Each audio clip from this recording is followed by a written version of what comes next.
Hey everyone, welcome to Sneed Coding. In this video I'm going to show you how to create a counter using your Titan T6 printer. So the first thing I'm going to do is from this main menu, we're going to talk about setting the counter behaviors. So I'm going to go ahead and select this counter button here. And you'll see that I have two different counters to work with, plus a print count. This print count is just going to be the total number of prints the printer has done. So if you're interested to see that, you can go here and you can always reset that. You'll see right now it's at 0. This printer is brand new and never been used.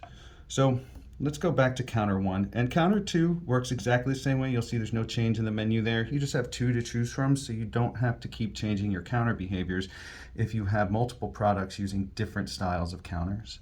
So for this first one, we're just going to do a sequential counter, and you'll see the current value is 0, which is normal, and the initial value is also 0. So for a brand new counter, this is what you're going to have, 0 and 0 in those two.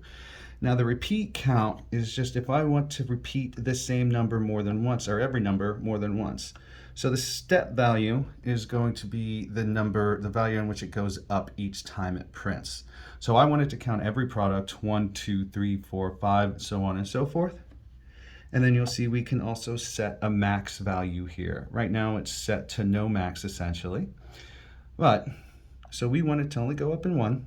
We don't want it to repeat any print numbers, so we don't need to make any adjustments to this.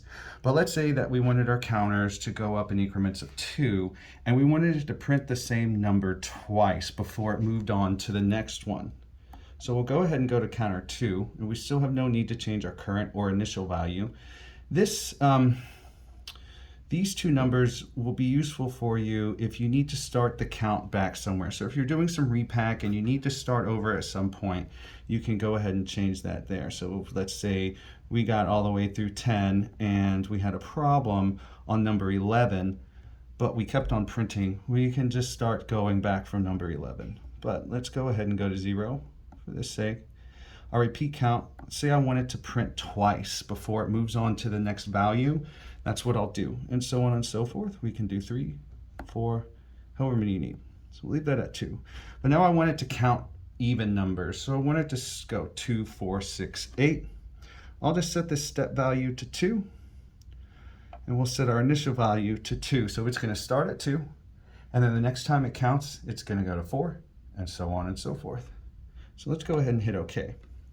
So now that we've set those counter behaviors, we want to insert that counter into a message. So sometimes we're doing a lot number and we're adding a counter to the end of that lot number or that batch number or whatever.